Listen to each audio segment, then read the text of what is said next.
Fala, galerinha do sétimo ano, começando aí mais uma aula de Geografia, professor Rogério, e hoje a gente vai continuar com a aula sobre a formação do território brasileiro. É a parte 2 da nossa aula. Não perca tempo, faça as suas anotações aí, porque esse conteúdo aí é muito importante para a sua jornada estudantil. Beleza? Vamos lá para o tema da aula de hoje. Nosso tema da aula de hoje, formação do território brasileiro, parte 2. Iremos falar sobre colonização e a ocupação do território do Brasil, a definição dos primeiros limites territoriais do nosso amado e querido país. Beleza? Vamos lá, inicio nossa aula aqui com as caravelas, muito importante para o período das grandes navegações, que iniciou lá por volta do século XV, século XVI, que a partir desse meio de transporte, novos territórios foram alcançados na América, na Ásia e também na África, beleza? No continente africano. Galera, então a partir desse meio de transporte, o mundo começou a ter as suas relações comerciais, só que esse meio de transporte da época, como eu falei na aula anterior, era um meio de transporte mais lento. Em média, eram quase 2 meses para chegar de Portugal até o Brasil. Quase 2 meses. Eu sempre falo o seguinte, ó, imagine só um funcionário doente no Brasil e precisava de repente de um medicamento, ele teria que buscar lá em Portugal, ou ter um contato com a sua família. Infelizmente, quando esse remédio chegava aqui no Brasil, vem aqui comigo, esse carinha já poderia estar até morto. Porque é 2 meses, já pensou? 2 meses para chegar um remédio? Ou, de repente, 2 meses para conseguir uma informação, um objeto de Portugal? Então, era a realidade do contexto lá no século XV, século XVI. Era lento o meio de transporte? Sim, mas foi esse meio de transporte que acabou mudando aí a história dos relacionamentos, quando eu falo assim, dentro do nosso planeta, principalmente aí no contexto comercial, período das grandes navegações, busca de novos territórios, conquista de novos territórios, e assim os países garantiram que a extensão territorial, o aumento do domínio de território e também construíram aí os seus castelos, seus impérios a partir do acúmulo de riquezas. Beleza? Vamos lá. Galera, vamos falar um pouquinho sobre a formação do Brasil. Então, como que aconteceu essa divisão aí do território? Falei na aula anterior para vocês que o Brasil, a partir do Tratado de Tordesilhas, era só esse território, representado aqui pela legenda amarelo, era o Brasil. Esse território do Brasil era controlado por Portugal. Toda essa porção a oeste do tratado, da linha de Tordesilhas, era de domínio espanhol. Então, trago essa primeira imagem para você entender que a conquista, a expansão do Brasil não foi do dia para a noite. Primeira área a ser ocupada, primeiras atividades a serem desenvolvidas no Brasil foi principalmente nessa porção aqui litorânea, na região da Zona da Mata, com a exploração do pau-brasil, depois com o cultivo da cana-de-açúcar, e assim o Brasil foi sendo construído. E com o passar do tempo, ele foi avançando e chegou na configuração atual do nosso território. Mas a gente vai entender agora como se deu esse processo de expansão do território, aumento do território do Brasil na nossa história. Então, o Tratado de Tordesilhas, ele foi um documento assinado em 1494, na vila espanhola de Tordesilhas, entre Portugal e Espanha. E foi esse tratado que delimitou, que dividiu o território brasileiro, né? Não só o território brasileiro, mas toda a América do Sul. Deixa eu voltar aqui rapidamente para vocês. A América do Sul. Porque nesse mapa a gente consegue verificar toda a América do Sul, domínio espanhol. E somente essa porção aqui da América do Sul, no caso, Portugal dominava. E essa porção dominada por Portugal é a porção onde iniciou todo o processo de história de ocupação do Brasil. Vamos lá. Nós temos aí, dentro da América do Sul, que era chamado na época de Novo Continente, o estabelecimento da linha de Tordesilhas, que dividia o território espanhol e português. Essa divisão partia de um meridiano imaginário, um meridiano, não era Greenwich, mas lá onde, de 370 léguas, de 1.800 quilômetros, na ilha de Cabo Verde, próxima à costa africana. Então, desse território de domínio de Portugal, e essa porção, mais uma vez, reforçando, domínio espanhol. E como foi o início, né? Como iniciou essa exploração no Brasil? Quando eu falo principalmente da questão de atividade econômica. Então, iniciou com a extração do pau-brasil. Nesse período aí, galerinha, de 1500 e 1530. Tem aluno que acaba confundindo a primeira atividade desenvolvida no litoral do Brasil foi a atividade do plantio da cana-de-açúcar, foi a criação de gado, foi a pecuária. Não, iniciou com a extração do pau-brasil. Na verdade, quando os colonizadores chegavam aqui no nosso território, eles não queriam, de certa forma, extrair o pau-brasil. Existem alguns relatos na nossa história, mas a verdadeira intenção era a extração dos metais preciosos. Por que os metais preciosos? Lembra que eu falei do pacto colonial? Lembra que eu falei do metalismo nesse contexto das grandes navegações? Nesse período das grandes navegações, as riquezas, o poder de um império, de uma nação, era medido aí pelo total de metais preciosos no cofre. Então, eles queriam o quê? Os metais preciosos dentro do nosso território. Mas não obtiveram sucesso, galerinha, e partiram para o plano B, que foi a exploração do pau-brasil, nesse período. Beleza? Vamos lá. Então, a segunda atividade desenvolvida aqui no Brasil foi a partir de 1532, que os portugueses vieram para a nova colônia e investiram na atividade da cana-de-açúcar. Agora, em qual porção do Brasil? Principalmente ali naquela porção litorânea da região nordeste do Brasil. Cana-de-açúcar, muito importante, também faz parte da história do Brasil, os engenhos. Infelizmente, tem um lado triste da história, que seriam os escravos, que vocês já estudaram aí na história, na própria geografia, mas essa atividade também foi muito importante para o desenvolvimento da sociedade brasileira durante esse período. Depois, outras atividades começaram a ser desenvolvidas no Brasil. A criação de gado, que foi ocupando o interior do Brasil.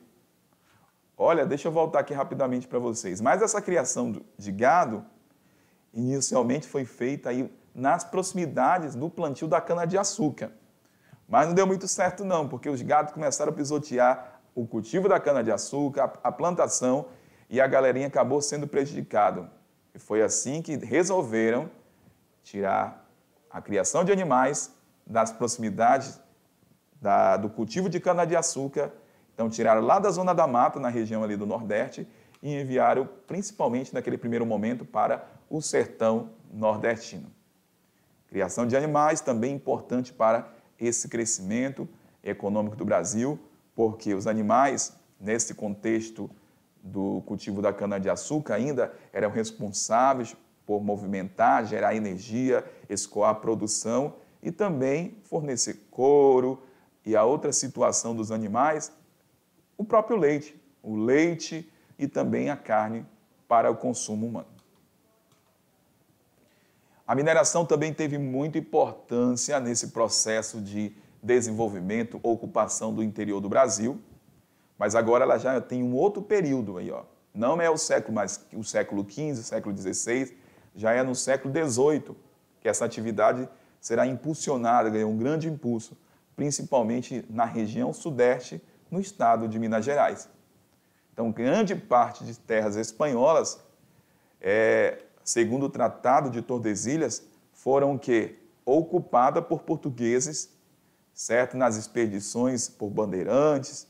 Nesse contexto aí foram ocupadas terras da Espanha com esse processo aí da mineração no Brasil. Então, as capitanias hereditárias que foram criadas em 1494 no Brasil, nós temos aqui, ó, Brasil, nessa porção a leste desta imagem, a gente consegue observar Maranhão, a gente tem a do Ceará, Pernambuco, Bahia de Todos os Santos, Ilhéus, Porto Seguro, Espírito Santo, São Tomé, São Vicente, também grande produção de cultivo de cana nessa região do São Vicente. Então, dessa forma que era o nosso querido Brasil, no contexto ainda do Tratado de Tordesilhas. Então, nesse período de 1535, o território português, estipulado aí pelo Tratado de Tordesilhas, tinham 15 faixas de terra, que seriam entregues a portugueses, responsáveis pelo povoamento da capitania, além do seu desenvolvimento econômico. Então, olha que interessante. Quando as capitanias foram criadas, essas terras começaram a ser disponibilizadas para trabalhadores de Portugal, para pessoas que tinham influência, para ser ocupada e também desenvolver as atividades econômicas. Por isso que iniciou todo esse processo de ocupação e também a questão aí da produção econômica do nosso país. Mas nem todas as áreas foram desenvolvidas, porque, imagine só, 1535, uma grande extensão de terra no Brasil, nessa porção de Portugal, né? A oeste, a leste. Uma grande extensão de terra a ser explorada, a ser conquistada. O meio de transporte não era tão moderno, então existia aí um grande desafio para poder ocupar e desenvolver as atividades nessa região que viria a ser Brasil. Beleza? Vamos lá. Então, esse modelo aí das capitanias foi utilizado pelos portugueses em algumas de suas ilhas atlânticas, como Açores e Cabo Verde, como havia tido sucesso também os portugueses optaram por implantá-lo no Brasil, essa questão do cultivo, principalmente, aí eu falei para vocês inicialmente, da cana-de-açúcar. Então, está aí a mapinha das capitanias hereditárias, para reforçar para vocês novamente. Essas eram as capitanias que existiam aí nesse período do Tratado de Tordesilhas no Brasil, que foi assinado aí em 1494. Por que a instalação das capitanias hereditárias? Por que essa instalação? Qual que seria o objetivo? O declínio do comércio das especiarias na Índia, constante ameaça de invasão de novas terras. Então, Portugal, tanto da parte de Portugal, tanto da parte da Espanha, existia o quê? Um temor que essas terras fossem aí invadidas, porque até então não estavam controladas, demarcadas. E também essa divisão da capitania hereditária no nosso território tinha um objetivo de exploração do território, localizar o que? Os metais preciosos que eles buscavam nessas novas áreas da América que foram conquistadas. Depois do Tratado de Tordesilhas, a gente vem aí um novo tratado que vai reformular, vai mudar a relação de terra, distribuição do território aqui da América. E esse tratado é chamado Tratado de Madrid. E teve como objetivo substituir aí o Tratado de Tordesilhas. E também, consequentemente, foi estabelecido o quê? Novas fronteiras a partir do Tratado de Madrid. A partir desse tratado, Portugal cedia a colônia do Sacramento, lá no Uruguai, em fronteira com o Brasil, para a Espanha. E, por sua vez, Espanha dava o território ocupado pelos 7 povos das missões a Portugal. O acordo foi assinado em 13 de janeiro de 1750 entre os reinos que dominavam a porção aqui da América. as duas metrópoles da época, Portugal e Espanha. Dentro desse Tratado de Madrid, foi estabelecido um princípio chamado de ut possidetis, sobre a questão da ocupação da terra. Quem tinha direito na terra? Quem que poderia explorar? Quem que poderia controlar? Quem poderia falar bem assim, essa terra pertence a mim, ou a Portugal, ou a Espanha? Então, dentro desse tratado estabelecido lá no Tratado de Madrid, criaram o princípio de ut possidetis, que determinava o seguinte: a terra pertence a quem ocupa. Então, se Portugal falasse de repente, vem aqui comigo, esse território, de acordo com o Tratado de Madrid, está sendo ocupado de acordo com o Tratado de Madrid, pertence à Espanha. Vamos falar, de repente, a Espanha declarava isso. Mas aí aquele território ele não estava sendo ocupado pela Espanha. Então, de acordo com o Tratado de Madrid, ele não teria direito de ter a posse daquele território. Quem que seria o dono daquele território? Quem tivesse efetivamente ocupando aquela área. Se lá no papel fosse da Espanha, mas Portugal estivesse ocupando, então aquele território era de Portugal, não de Espanha. Então foi assim que foi estabelecida uma nova divisão do território e, de certa forma, Portugal começou a invadir o interior do Brasil e ganhou muito espaço, muito território com esse Tratado de Madrid a partir do princípio de ut possidetis. Beleza? Vamos lá. Pronto, tá aí, ó. Tratado de Tordesilhas, de 1494, se você observar, 1495. Olha como eu falei para vocês, Brasil era só isso, Portugal só tinha essa porção do território. Mas a partir do Tratado de Madrid, houve o aumento do território de Portugal. Portugal passou a ser toda essa área aqui agora controlada, todo esse território passou a ser de Portugal. E esse território aqui em verde passou a ser o território espanhol. Então, esse Tratado de Madrid foi de suma importância para a história do nosso país, porque foi a partir desse tratado que houve o aumento da área que viria a ser o nosso amado e maravilhoso Brasil. Beleza? Temos aqui, ó, outro mapinha mostrando aí o território segundo o Tratado de Tordesilhas e o território segundo o Tratado de Madrid. E a expansão bandeirista, que foi dos bandeirantes, que foram muito importantes para aumentar a dominação do território do Brasil. Então, os pioneiros responsáveis por invadir o interior do Brasil, de leste para oeste, foram os bandeirantes que conquistaram várias áreas aí dentro do Brasil, com as suas bandeiras, entradas, também como era chamada. O que favoreceu a expansão territorial do Brasil, então? Essa expansão, o aumento, galera. Aumento. O que favoreceu o aumento do território do Brasil? A busca pelo ouro e diamantes e também a expansão da pecuária que saiu lá da Mata Atlântica e agora invadiu o interior do Brasil e a busca por especiarias.